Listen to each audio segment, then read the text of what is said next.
Manusia itu terbuat dari tanah. Tanah itu bahasa Arabnya ardun, asal katanya sama dengan ridho. Kenapa manusia terbuat dari tanah? Kita lihat sifatnya tanah. Tanah itu sifatnya mengalah, diinjak tidak berontak, dikencingi tidak emosi. Tetapi tanah itu didiamkan saja, harganya semakin mahal. Seharusnya manusia itu seperti tanah, belajar dari sifat tanah, banyak ngalahnya, banyak ridhonya. Maka orang yang ngalah akan tinggi derajatnya. Ada yang tanya sama saya, kalau memang manusia itu terbuat dari tanah, kenapa masih ada orang yang suka marah-marah, suka bikin masalah? Apakah mereka tidak terbuat dari tanah? Saya jawab, orang yang suka marah dan membuat masalah tetap terbuat dari tanah, namun barangkali tanah sengke. Kenapa saya katakan salah?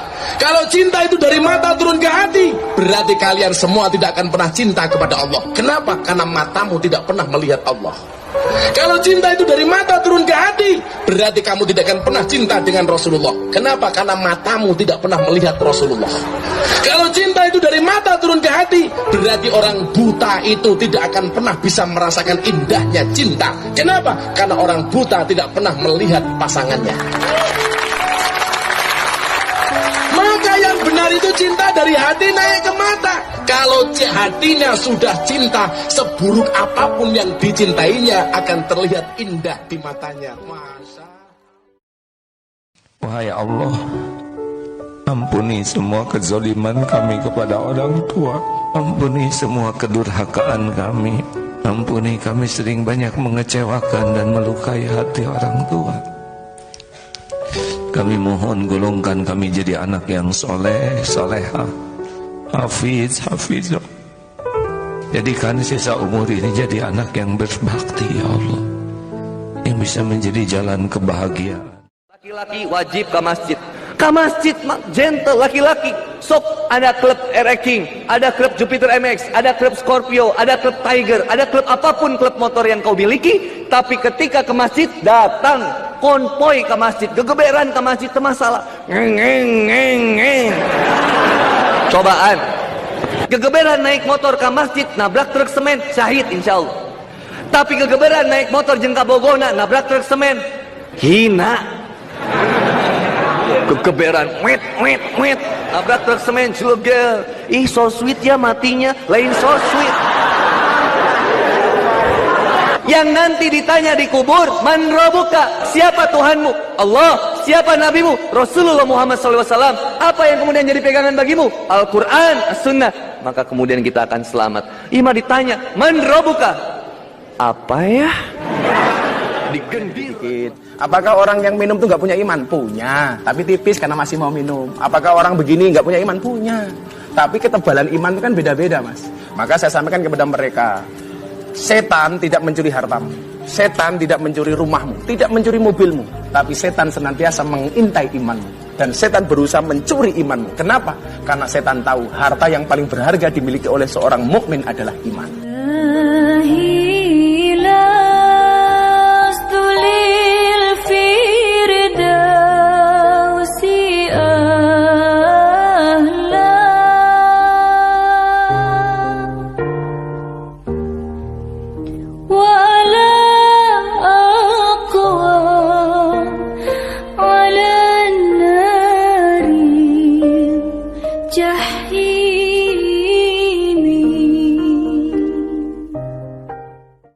Ternyata orang Afrika itu, dia kalau menangkap monyet, dia jebak monyet itu dengan kacang.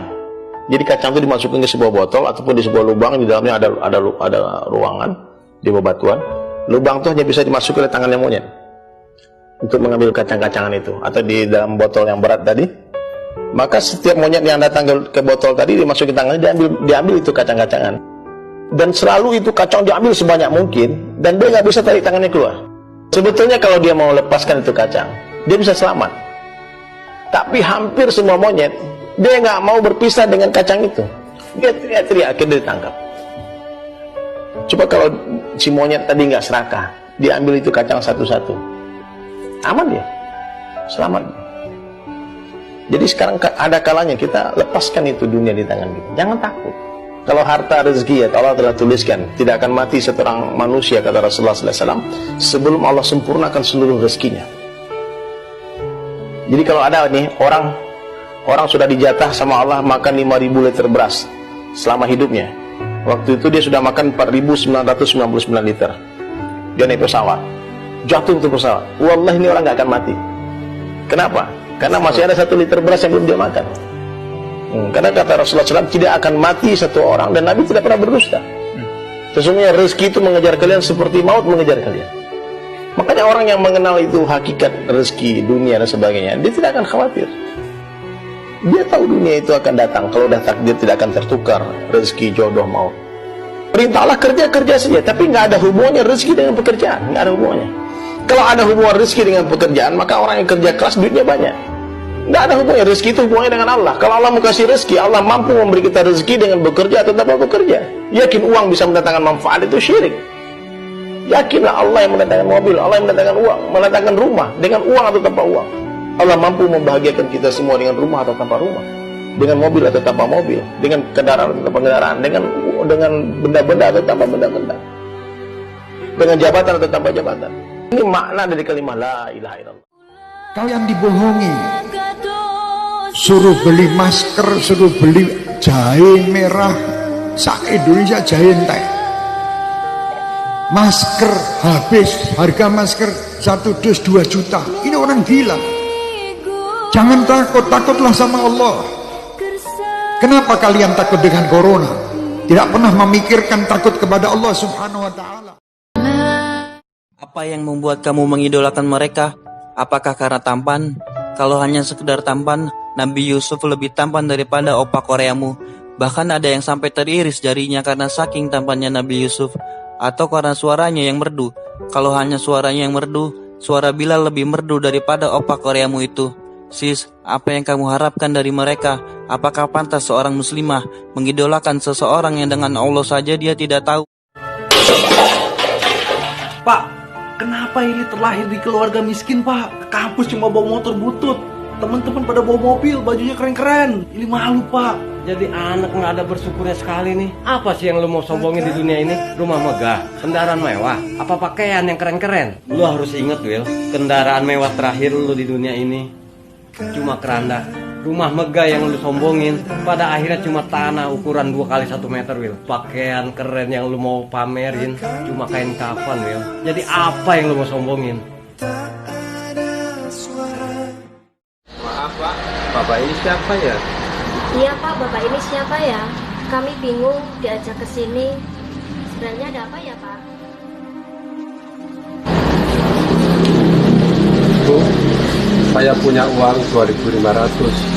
Beli nasi putihnya boleh nggak Bu?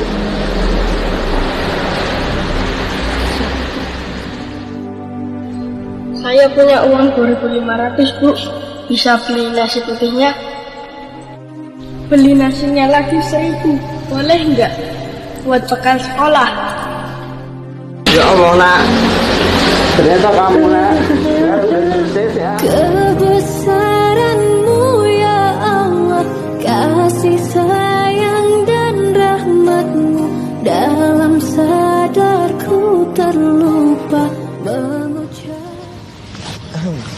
Udah punya pacar belum? Udah. Terus mana sekarang pacarnya? Lagi LDRan. Kasian banget. Terus cara komunikasinya gimana? Lewat doa di sepertiga malam. Oh, udah pernah ketemu sama pacarnya? Belum. Lah, kok belum? Terus gimana caranya kamu tahu dia gimana orangnya? Nanti juga saya tahu kok. Siapa namanya? Namanya udah tertulis di Lauhul Mahfuz.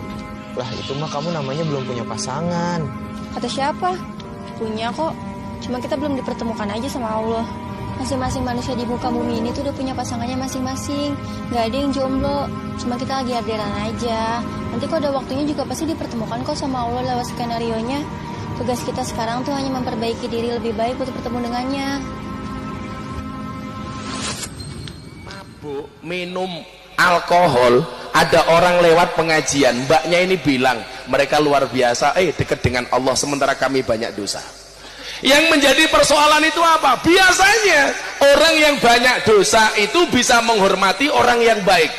Yang menjadi persoalan adalah orang yang merasa baik biasanya tidak pernah menghormati orang yang jelek. Saya sandaran di tiang, tiangnya ambruk, sayanya jatuh. Saya sandaran di tembok, temboknya runtuh, saya juga runtuh. Saya sandaran kepada orang kaya, dia jatuh miskin, saya bangkrut. Saya sandaran kepada jenderal, dia pensiun, saya selesai. Tapi kalau saya sandaran hanya kepada Allah, Allah tidak akan pernah miskin, Allah tidak akan pernah lumpuh, Allah tidak akan pernah terpuruk, dan Allah tidak akan pernah berkurang kekuasaannya.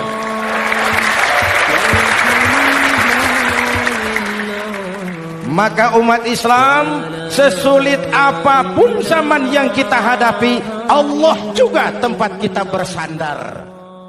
Jelas?